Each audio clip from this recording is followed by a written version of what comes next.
They looked identical and even shared the same name, but the two prisoners pictured were actually different people, and their remarkable case helped bring in the era of fingerprint identification. The man on the left was called Will West, the man on the right William West, and they were both sentenced to jail at Leavenworth Penitentiary in Kansas over 100 years ago. The arrival of Will West in 1903 caused the records clerk at the prison considerable confusion because he was convinced he'd processed him 2 years previously. The clerk, M.W. McLaury, asked Will West if he'd ever been to the prison before. West said he hadn't. McLaury then set about taking his Bertillon measurements, named after the French policeman Alphonse Bertillon, which was the usual method of identifying people and involved recording the dimensions of key physical features.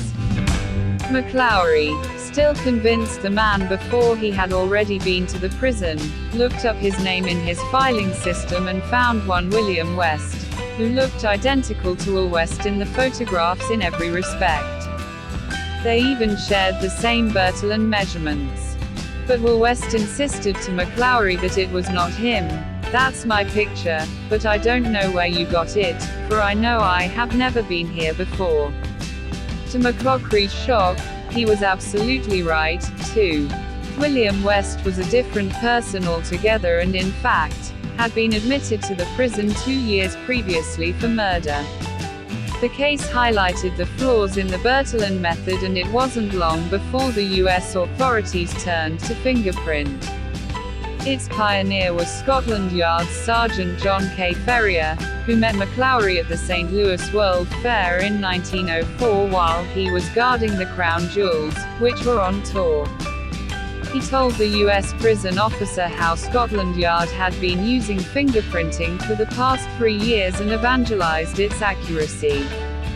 McLaury was sold, and after being instructed on the technique he introduced it to Leavenworth Prison. America's first national fingerprint repository was established shortly afterward. The use of fingerprints had actually begun in 1858 with Sir William James Herschel, Chief Magistrate of the Hooghly District in Jungipur, India, who asked locals to stamp their business contracts with their palms.